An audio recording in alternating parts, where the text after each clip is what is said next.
नमस्कार फ्रेंड्स, मैं doctor Anuj India TV online in TV media network से हूँ मैं। और आज मैं एक तालाब के बीचों बीच खड़ा हूँ और ये तालाब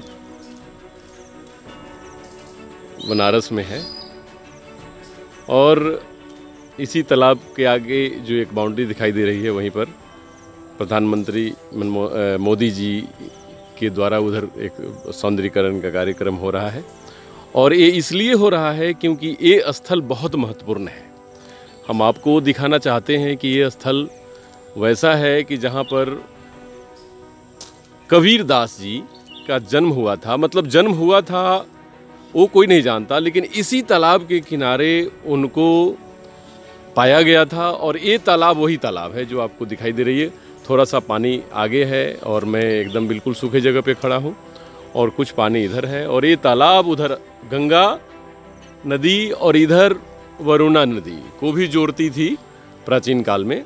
तो इसी तालाब के किनारे 500-550 साल पहले, 600 साल पहले लगभग, इसी तालाब के किनारे इसी सब जगहों पे कहीं उनको पाया गया था और उनको फिर आगे की जगह पे ले गया था, जो मैं आपको आगे दिखाऊंगा।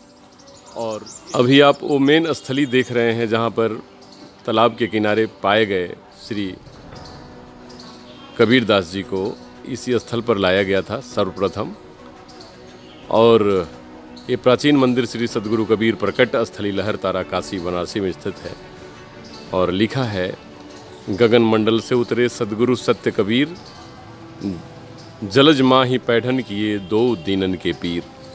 ये प्रकट स्थली साक्षात ये अनुभूति देती है कि हमारे इस धरती पर, भारत भूमि पर कैसे कैसे संत और वैसे महापुरुष अवतरित होते हैं जो समाज को बदलने में अमूल चूल योगदान देते हैं। प्राचीन मंदिर सद्गुरु कबीर प्रकट स्थली का वो स्थल, वो जगह जहाँ पर सर्वप्रथम श्री कबीर दास जी को नवजात शिशु बाल्य अवस्था में तालाब से, जो तालाब आपने देखा उससे लाकर यहाँ पर रखा गया था, वो यही स्थली है। नमस्कार फ्रेंड्स, मैं doctor Anuj India TV online in TV media network पे हूँ मैं। और आज मैं उस पवित्र भूमि पे हूँ जो संत शिरोमणि कबीर दास जी का प्रकट स्थली है। आपको मैं थोड़ी देर पहले दिखाया था कि वो तालाब, जिस तालाब के किनारे उनको पाया गया था, श्री सद्गुरु कबीर की पावन प्रकट स्थली। जब कबीर पैदा हुए तो उनको कहा गया उनके बारे में, कबीर जब पैदा हुए जग हंसे हम रोए, ऐसी करनी कर चलो हम हंसे जग रोए। तो एक कबीर दास जी की वो वाणी है जिससे हम अपने जीवन को, या मानव समाज अपने जीवन को धन्य करता है और बेहतर करता है। ये वही स्थली है जहाँ पर श्री सद्गुरु कबीर साहब ज्येष्ठ पूर्णिमा विक्रम संवत 1455 सन 1398 में इसी लहरतारा ताल पर कमल के पुष्प पर प्रकट हुए थे। ये कहा जाता है 1455 साल गए, चंद्रवार एक ठाठ गए, जेठ सुदी वर्षायत को पूर्णमास तिथि प्रकट भये। ये कबीरदास जी के बारे में कहा जाता है। ये स्थल उस समय भी आश्रम था और यहीं पर स्वामी अष्टानंद जी रहते थे, जो स्वामी रामानंद जी के शिष्य थे। स्वामी अष्टानंद ने ही प्रथम बार कबीर साहब की दर्शन की थी, जब नीरू निम्मा का गौना कराकर मंडुआडीह से नरहरपुरा मतलब कबीर चौरा, जहाँ पर कबीर दास जी का लालन पालन हुआ, उस जगह पर जाने के लिए जब यहाँ से निकली थी तो उनको प्यास लगी और इसी तालाब के किनारे गईं। और इस तालाब पे उनको वो बालक के स्वरूप प्रकट हुए कबीर दास जी मिले और उनको लेकर के सबसे पहले इसी स्थली पे आईं। और उन्होंने क्या किया कि उनका दर्शन सबसे पहले अष्टानंद जी महाराज ने किया। जहाँ कबीर दास जी रहते थे वहाँ पर कबीर चौरा मठ है और यहाँ पे प्रकट स्थली है।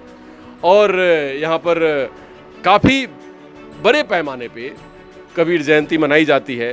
अब मैं चाहूँगा कि आगे चल के उस चीज़ों को दिखाऊं कि जहाँ पर कबीर दास जी का सचमुच में वो प्रकट स्थली, जहाँ पर सबसे पहले वहाँ से ला करके दिखाया गया था, वो यही वो जगह है जहाँ पर उनको रखा गया था। सबसे पहले स्वामी अष्टानंद महाराज जी ने उनको देखा, देखने के बाद यहाँ से उनको आगे बढ़ाया गया। अब मैं आपको दिखाना चाहता हूँ, अपने कैमरामैन से कहूँगा कि वो बाहर आए मंदिर से और हमारे व्यूअर्स को ये बताने की कोशिश करें मंदिर से थोड़ा सा दूर होकर कि ये मंदिर जो बना है ये यहाँ पर संत शिरोमणि कबीर दास जी की, जो कि समाज के वो प्रवर्तक रहे, समाज के उन कुरीतियों को, खास करके हिंदू धर्म में फैली हुई कुरीतियों को दूर करने का इनका सबसे बड़ा योगदान रहा। और इन्होंने समाज में उन सारी कुरीतियों को दूर करने के लिए एकदम अपने प्रवचन में, अपने वचन में उन सब शब्दों का प्रयोग किया कि जो शब्द हमें आज भी याद होते हैं और हमारे पाठ्यक्रम में, स्कूलों में पढ़ाए जाते हैं।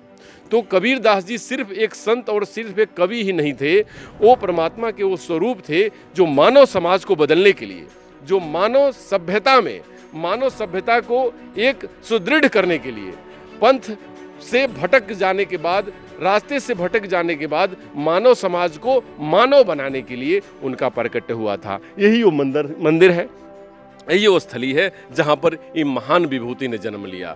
इसी के क्रम में मैं आपको कभी कबीर चौरा का वो जगह दिखाऊंगा कि जहाँ पर कबीर दास जी का लालन पालन हुआ और वहाँ पे अपने वो जो भी उन्होंने शिक्षा दीक्षा ग्रहण की होगी उसी के आसपास किया होगा। तो ये प्रकट स्थली थी जो कबीर दास जी इस समाज के, इस मानव समाज के, खास करके इन मानव और जीव, मानव मात्र के लिए ही नहीं, वो पूरे प्राणियों के बारे में और पूरे जगत के बारे में सोचने वाले महाकवि, महानायक, उनको संत शिरोमणि भी हम कह सकते हैं और ये हमारे समाज के प्रवर्तक रहे हैं।